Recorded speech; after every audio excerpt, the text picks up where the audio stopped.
Welcome, guys, to the seventh PyDataTT meetup. We're featuring Derick Cornwall from Ubilytics, who is going to present Is TNT Ready to Reopen? And what does the data say? So before he starts, I'll just read the PyData Code of Conduct, which basically entails everyone should be kind to each other, no insults, no harassment, no inappropriate behavior to professional audience. We welcome everyone from different backgrounds, and there's no sexual imagery or inappropriate language allowed. So, very welcoming, open group. So, all communication should be professional and friendly. And I'll now hand you over to Derek, who will take it away. Thanks. All right, thank you very much. All right, so is everyone here more or less from Trinidad and Tobago? So if there's anybody else who isn't from Trinidad and Tobago, you can just see in the chat. But I take it that everyone knows that basically what is happening as of right now. KFC has raised their prices by like $2 in a lot of cases. All kicks and jokes aside, though, the summary more or less of where we're at. Right now we have vaccines are sort of rolling out in Trinidad and Tobago. As you know, that this vaccination drive has been seen as the sort of the solution, if you will, to our COVID problem. And a lot of hope, a lot of expectations is riding on this. Government has set sort of limits, not limits, but they've set certain expectations where they would like to be by the end of August. We recently got a supply of 800,000 doses of Sinopharm. And this would go a long way in improving the coverage. So as you see here, we are sort of steadily increasing on the uptake in terms of vaccinations. But the question is now, is this going to be enough? Is this going to be, is this going to really help us going forward and allow us to really get to the point where we can open up fully and have the economy going in full swing? So far, we've started this week with we started last week with construction workers, and this week we sort of extended, construction workers and laundromats.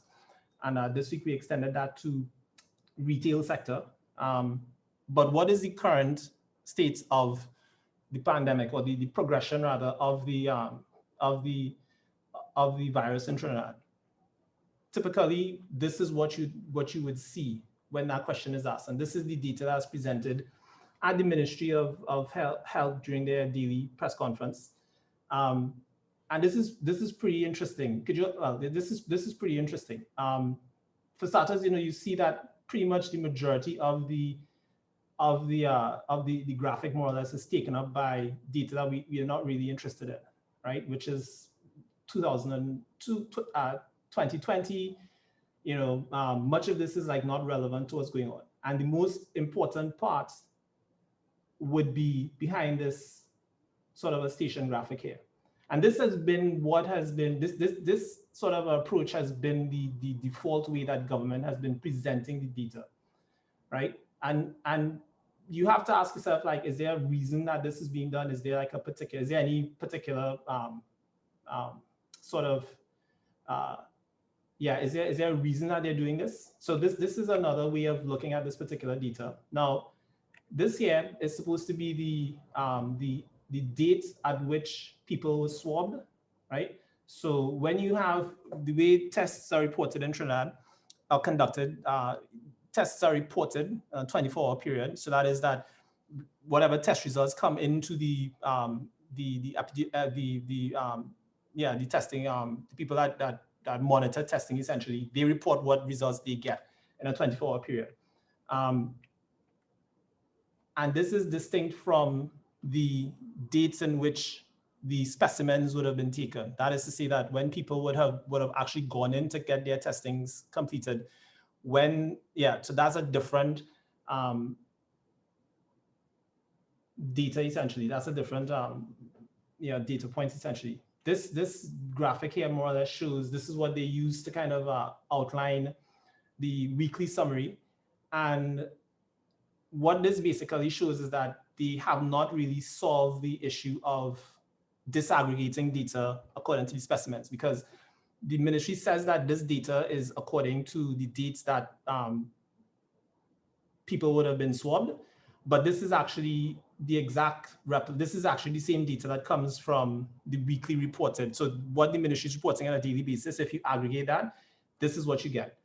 And part of the reason for this, as I said, is that, you know, there's a delay or there's a period over which results are reported. That is to say that results that come in today, they typically have at this end of the scale here. I don't know if you all can see this, but we're at this end. And this is like a 4-day window. So you have 4 days over which these results would have basically, the test results would have, the people who tested positive would have been sampled over that 4-day period. And what this is essentially, what this has been doing is that this has created a situation where we don't really have a proper sense of how the progression of the virus has been, insofar as that, you know, it takes a lot longer to see important trends, important sort of features, things that, things that are, when things deviate, changes, etc., that are important. It's sort of like having like a smoke alarm in your house, and, you know, it takes like 2 minutes to figure out if it actually seeing smoke, if it's detecting smoke. And this is one of the first problems that we have in Trinidad, is that, you know, the data quality, the epidemiological data quality is still consistently poor. For instance, this is the weekly deaths here, for instance, right? So this shows weekly deaths as at yesterday's date. And you can see that on June 27th, right? On May 23rd, the week of, so this shows these dates at the bottom here. This basically is a weekly summary. And the dates more or less are the Sundays of the start of that week. So this is a much easier approach as opposed to giving the epidemiological week number, but it's more or less the same thing. It's just that we've identified here the week, the start of the week, and the week starts on Sunday. So for the week starting May 23rd, you see that we had this spike, the peak in deaths would have occurred. So this week more or less would have been the week following the state of emergency, the start of the state of emergency, which started the prior week, right, on the week starting May 16th. What's interesting here, though, is that you see a general decline, and then there's this sort of a uptick in deaths, which occurred during the week of June 27th, right? And I'm sure that this is something that, you know, isn't something a lot of people, unless you follow the data week by week, a lot of people would have missed that there was this spike here that would have occurred. Now, when you go back and you look, right, at what the ministry has been saying, why would there be a spike? There's no sort of a discernible sort of an increase in deaths, in reported cases, for instance. So where did this sort of extra people, where did this extra deaths come from, essentially? And part of the problem has to do with the fact that we had a sudden drop in testing, right? So this is, again, the sort of the latest sort of overview of testing, and you see that, again, it's aggregated according to epidemiological weeks, right? Identified by the start of the week, which is the Sunday. And you see that around May 30th, right, we had the most amount of tests that would have been conducted in any given week. And then there was a precipitous drop the following week, right, which would have been June 6th. Now, June 6th would have been the week that there was this, the ministry would have gone out and had that vaccine, that mass vaccination attempt, and people were out in droves, and it caused some problems, and they weren't prepared, during the week. And then they switched to an alphabetical system, and, you know, that had problems because they only were sort of giving 150 doses at the various health facilities, and it was sort of woefully inadequate. So we sort of got ahead of ourselves in terms of where the vaccine supply and the demand would have been. So they sort of hyped up the demand, and, you know, but the supply just wasn't there, and a lot of people went out. But there was this precipitous drop in testing. And as a result of that, you know, we may very well have been underestimating cases for the past month and a half or so. That is to say that cases that should have been detected are being missed because we are not testing at a level that is adequate, essentially. And that more or less would have resulted in that sort of a anomalous spike in deaths. It's just that the cases were there, we just did not see it. And again, this comes back down now to the second problem that we're having, which is a problem with testing. We don't have enough testing capacity. Now, so the question is, how do we improve the data problems, these sort of situations? And one way we can do this is to basically use some modeling. And the approach that we use is something called an approximate Bayesian computation in this particular instance. And what we're interested in essentially is we want to be able to get the proper distribution, or the proper accounting, if you will, of what the daily distribution of cases would be according to when people would have been swabbed. So when the specimens were taken, what is that true distribution? What is that like? And starting from that, if we have that, then we can then do additional sort of statistics on top of that, one of which is the standard reproduction number, right? The effective reproduction number. That's something that really gives a summary of how the virus is accelerating or decelerating.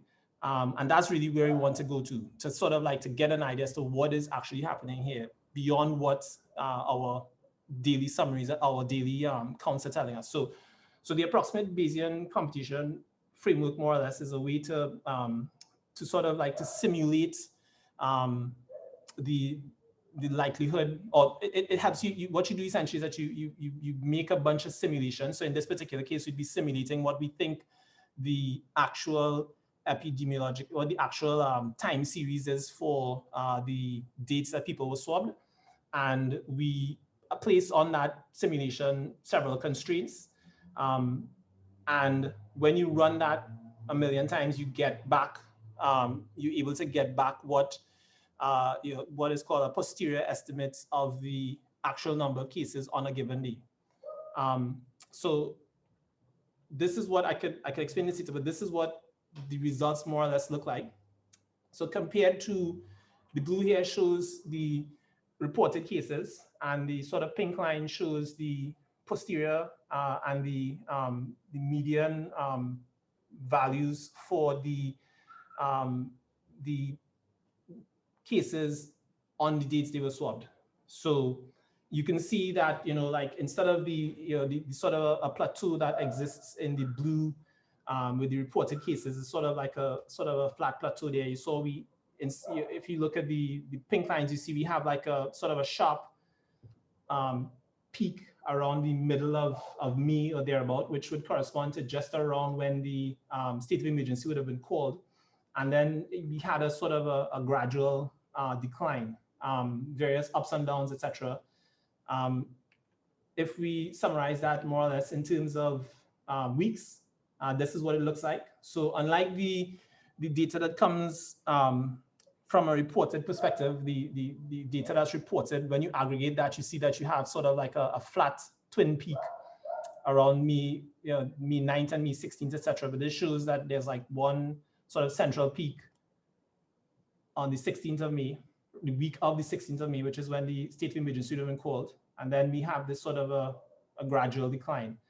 So this is sort of like interesting, but really the next slide shows us, just the one summary that I think you should all kind of take home, which is really the main result.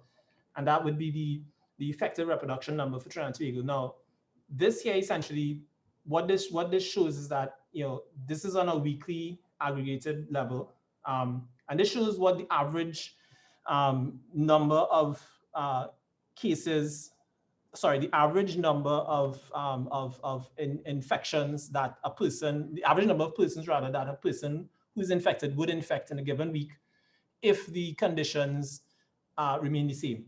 So you see, for instance, that, and also when you have, so you see, for instance, like in the first week in January, this is to the left of the graph, we would have had a situation where persons would have been infecting more than one person on average. And what this means is that, the virus would have been in a phase where it was accelerating. And this sort of dropped. There was this off of this graph, but it sort of like was coming down. But you see that, you know, basically from January to around the end of February, more or less, the virus would have been in remission. That is to say that the spread of the virus was decelerating in the country. The effective reproduction number was less than 1. And as I said, when it's less than 1, it means that the virus, the average number of persons that you're infecting is less than 1, and it sort of slows down the progression, the transmission of the outbreak. And what we had towards the end of February was an increase, more or less. And this has been reported elsewhere. I mean, this has been, you know, that we know now that when we look back and you listen to what, for instance, the chief medical officer would have been saying with respect to the cases at or around March, when they saw some increases. But at that particular time, you know, he said that it was felt that the increases were too small. And as such, nothing was done at that point in time to really dampen or to sort of improve the measures that we had at the time, to try and clamp down on this sort of a rapid increase in the acceleration of the virus. So what this basically, this type of approach more or less gives us is the ability to sort of like to see in an empirical way, you know, where we are with respect to spread of the virus. This is something that is widely used. And if we follow now the progression, I mean, some of you who may, you know, be quick, you'd be interested at the end of it here. But if you sort of look to the end of it, you see that since the 23rd of May, we have been sort of increasing. And as at the 4th of July, which would have been 2 weeks ago, we more or less would have been just about crossing that threshold, right, of 1. So this indicates more or less that even during the period of total lockdown, you know, we had a situation where, you know, the measures that we had put in place were insufficient, or the behavior of persons in the country, you know, more or less sort of changed, and, you know, we have this sort of a situation where virus spread is increasing. Now, looking back at if you consider what this is here, well, if you consider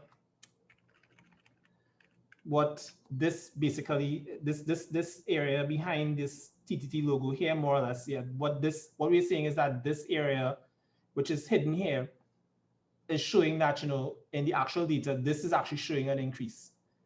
And I think this, what worries me is that, you know, we may not know the results of that, or we may not be seeing that, and we may not have the time effectively to sort of take effective measures because of this data quality issue here. And well, if TTT would only remove their logo, probably. But so how do we then sort of look further into this and we can do that by using additional data. We can use the community mobility reports from Google. And what this is essentially, this is a sort of an anonymized view of mobility data taken from cell phone users whose locations is, you know, sort of periodically reported to Google in the normal course of things. Whether sometimes you log on to Wi-Fi network, Google knows the network. If you use location data, or you use location at any point in time to navigate, for instance, you know, your data is reported to Google and recorded. And what Google has done is that they've taken, they've looked across the country. Well, this is for the entire, all the countries that have sufficient people that you can report this. But what they've done is that they've sort of they've classified locations into about 6 categories based on what type of activities occurring there. So you have retail and recreation, for instance. Now, this is the latest sort of a weekly report for Trinidad. But you have retail and recreation, you have supermarkets and pharmacies, you have parks, public transport, workplaces, and residential. And this sort of gives a sort of a look at how the population is moving around, essentially. And if we look back with this, if we look back in time, more or less, we see, you know, if we look at the different categories in turn, workplaces, this is what it is. This is what it looks like for this year, 2021. This sort of dashed line here shows the average for 2020, more or less. And down, yeah, so what this shows is that, for much of 2020, we would have been operating at levels above where we were in 2020. Sorry, in 2021, we would have been operating at levels above where we were in 2020 in terms of workplaces. That is, people coming out more, people were getting more confident. And you certainly see from the middle of February that there was this uptick, right? So from the middle of February, there was like an uptick in persons going out to work, right? And if we look at the other categories, we look at transit stations, again, right? You had this sort of a general uptick from at around February. So people were becoming more confident and beginning to sort of move out, right? You see it as well in the retail and recreation. So this dash line here again is the average for 2020. And you see that, we started to sort of like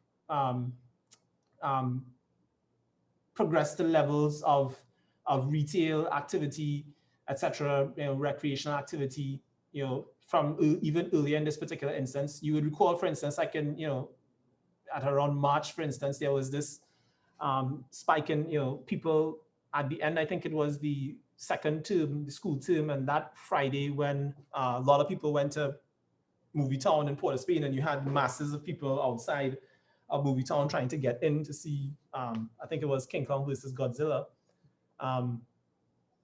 which, as we all know, Godzilla won in that particular battle. But that aside, this is more or less, again, what was happening. So we see a general sort of a increase in activity from February, more or less. Parks, you see, this is the general overview for parks. Parks would include beaches, and more or less that would have spiked. This is Easter, so the 21st, to the 4th of April, that would be that sort of a Easter vacation period there, and there was this sort of a massive spike. Now, this is grocery and pharmacies, and again, you see sort of like these sort of massive increases here. What's interesting to note is that insofar as this dash line represents the average for 2020, the data set itself is referenced to the first 5 weeks in the year. I think it's January, the first 4 weeks in January and 2 weeks. So the first 5 weeks of the year of 2020. And this actual data, it sort of gives a perspective relative to that particular time period. And you can see that in the period of this particular 2021, we were going out to groceries and pharmacies at levels that exceeded, what was seen by Google in January of 2020 and first 2 weeks in February. So this of course, you could kind of expect, because pharmacies and groceries would have been the main businesses that would have been open at the time. So this is not entirely unexpected. Residential is particularly interesting. This really shows, I think, what would have happened. So if you look at the difference between this sort of, again, where we were in 2020, right? This is the average for 2020. So people would have been very much staying at home, not coming out, not going around, not leaving homes, etc. And we started the year more or less at a level that was such that, more people, this is after Christmas, more people were beginning to come out. And this sort of a zero threshold here is the sort of important line to look at. And this sort of shows, again, the reference to the month of January, 2 weeks in February. And you see that persons were coming out and moving around at levels that exceeded that, what was average and, what the average was in January and February, first 2 weeks in February last year. So if you think back to what January would have been like, an average January in 2020, well, any average January, and we were coming out in numbers that were in excess of that. And you see that this sort of also corresponded with that February time period there, and it extended for much of all of March into April, And it sort of started to go back when the numbers started to pick up, and it sort of declined quickly. Well, in this particular graph, up means that people were staying home more, and down is that people were coming out more, right? So what more or less happened, if we have to sort of summarize, in a sense, what would have been taking place, is that there's some equations that you could sort of you can explore, you could look at, for instance. But if you summarize those, which I chose not to in this particular presentation, but what's essentially going on is that you could think of it as we have like a sort of a tug of war between the coronavirus, various variants, and the measures that we put in place to control it, which includes the vaccine and the control measures. And I think what the problem that we have is that we are sort of, we want to get to a place where we don't have any control measures, and vaccines would be strong enough to sort of counteract coronavirus and sort of win this tug of war race, this tug of war event, which is what the promise of vaccines, which is what it does in fact hold. With only vaccines, we'd be able to overcome the virus. But right now we don't have enough vaccinated persons in the population. We don't have enough persons who would have been exposed to the virus. So we need to have control measures. And the problem is that, when we sort of underestimate the impact that vaccines are having, and in our case, we are underestimating, people are, hearing about mass vaccination programs. The government is in selling that particular initiative. They're coming across as, well, we will soon have a return to normal, and we will soon have, you could kiss your grandparents, you could do all these wonderful things that you haven't done in months, more than a year, certainly. And people are, just taking that and looking at the fact that vaccinations is taking place, and we're basically not waiting for vaccinations to sort of build up to a level where it would be strong enough against the coronavirus, and our control measures are not keeping up, more or less. So that's to say that, the control measures are not sort of like being optimized in tune with vaccinations. So we sort of like think that vaccinations is, we reach, as they say, and we're dropping the control measures. And if you just imagine what a tug of war against a strong opponent is like, you see that you would lose every time. And I think that this more or less kind of sums up where, the kind of challenge that we have going forward, and in opening up, we have to recognize that vaccination process is not going to be something that we could achieve, I think, in a matter of even weeks. It will probably take on the order of months to get to that particular point where we could have levels of vaccination. It's not just a question of supply, it's a question of also demand. And in the meantime, we need to have control measures that are adequate, so that together with vaccinations, as we improve, we would have a combined effort that is strong enough against the coronavirus. We know that, we have in Trinidad the P1 variant, which would have been more transmissible than the original variant. And then there's the prospect of Delta, which most certainly has probably entered the country by now. And as that begins to spread, we would have an increasingly stronger opponent, if you will, in this tug of war, and we need to make sure that, the forces on the right would be strong enough. So these are sort of more or less the problems that we can identify. Insufficient testing. Definitely, we don't have anywhere near the level of testing that we need to be, more or less. You have the problem of behavior shifts in employees who are vaccinated. So, for instance, if we have a program of vaccinate to operate, so you have to ask yourself, what would happen to, say, a supermarket whose employees are entirely vaccinated, and how will they enforce COVID, measures, restrictions? They need to clean, they need to social distance, they need to be mindful of droplets, aerosols, etc. And we're not talking about the problem, or we're not talking about the threat that poses to vaccinated or other unvaccinated employees, but it's really, to the person, the public, the members of the public that enter the premises. So you could think of, I don't want to call a supermarket's name, but let's just say, think of any large supermarket or any large retail store, for instance, and are they going to be as are they going to have that sort of that interest? Well, I wouldn't say interest, but are they going to have that sort of that level of enforcement with when members of the public who are increasingly going out, that is something that we sort of like need to look at essentially. And I think the way to sort of address that problem of enforcement is that we need to have sort of mandatory, or we can have inspectors, more or less, people that go around and actually do the inspection and look at, places of commerce, etc., places of our workplaces, etc., just to ensure that the measures that we know work, mask wearing, social distancing, etc., are maintained. Because if they're not maintained, as people begin to relax, we're going to have more problems. And again, finally, the data quality, the issues sort of still persist. I would say that, we would have pointed out, I particularly would have pointed out the problems that they would have been having back in, I think it was October last year.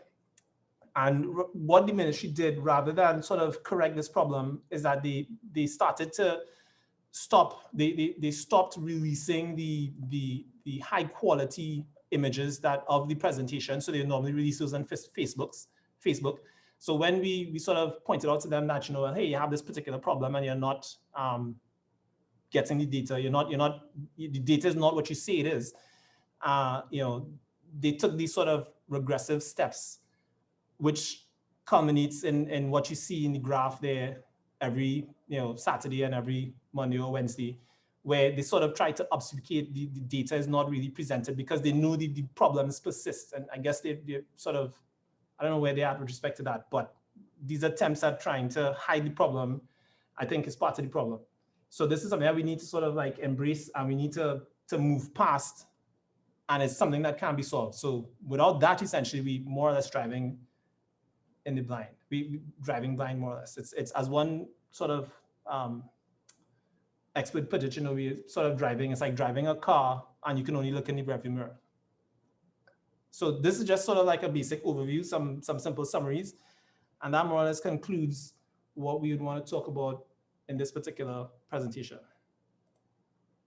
All right, thanks a lot, Derek. That was very good. I guess now we'll leave the floor open for questions.